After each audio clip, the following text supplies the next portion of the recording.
Wall Street really being rocked here as they're watching what is happening in this trade war between the U.S. and China. Many concerns as we see this escalating trade war.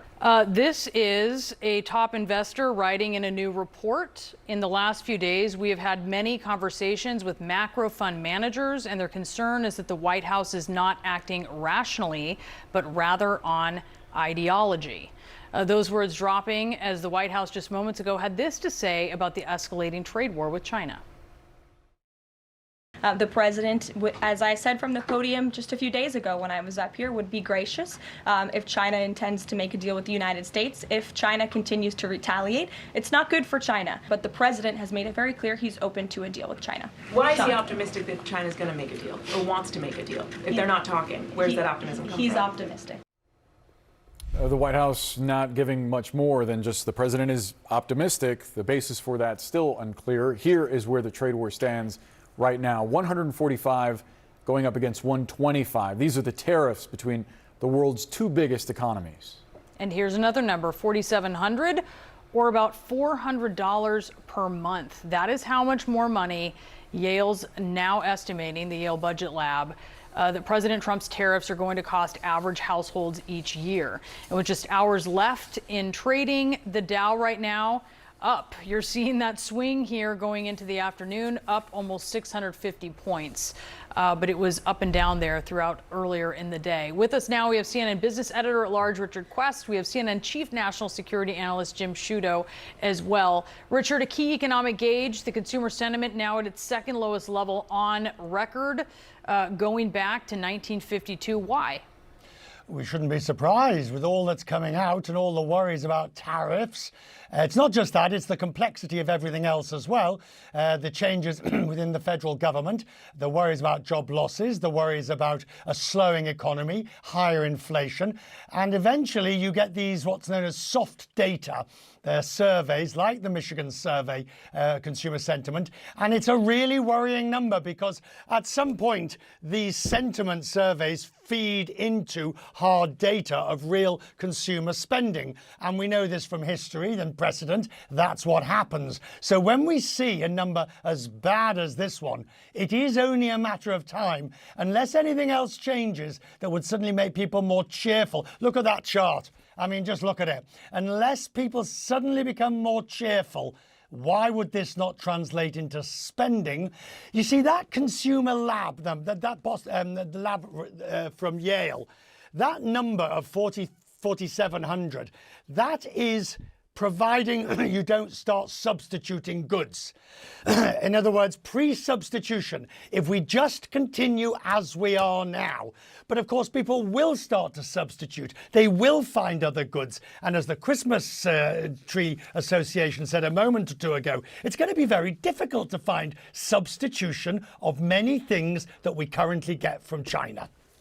Yeah, you'll be surprised just how much we get exclusively from China. And Jim, I'm really curious to get your perspective on the White House's handling of this situation. Not so much the tariffs that have been announced, but this reporting that the White House, that officials have made clear to Beijing that they want Xi to ask for a call with Trump. Yeah. Trump hasn't reached out directly. What do you make of that approach? And the White House saying they want Xi to reach out for it. Can you get any more high school in matters of state? It's ridiculous. He's got to call me, Jim. Yeah, and listen, what's interesting is, as I was reporting yesterday, the Chinese impression is that they are willing to at least negotiate, not necessarily on Donald Trump's terms, but to talk. But their impression is that the U.S. has not opened channels and not made an effort to open up channels to allow that. So now you have the U.S. president say, well, you know, I'm not going to open those channels. China has to open them first. It's kind of ridiculous at the end of the day because you are playing with the interests of American consumers, Chinese consumers, et cetera. The other point I would make about China's reaction today in not quite meeting the U.S. tariffs, 145%, U.S. China goes to 125. And in Xi's statement, he says, we're going to 125 in response. That's as high as we're going because this is getting a little ridiculous, right? And that's both a signal to say we're not going to get caught up in this tit for tat to the degree that the president is, but it's also an opening to say, okay, we're capping this for now, and that perhaps offers a way forward that we could begin talking about how to bring these down. You've lived in China. You've covered China for some time now. As we're looking at this question of who's going to blink first, with two very different political systems, what is your gauge on this? Well, different systems, listen, one's a democracy, one is not. One's a single-party state, very much not a democracy. But China does have politics, and Chinese leaders do not want to be seen, we were talking about this yesterday, I believe, do not want to be seen as capitulating to America. That is not good politics for a Chinese leader.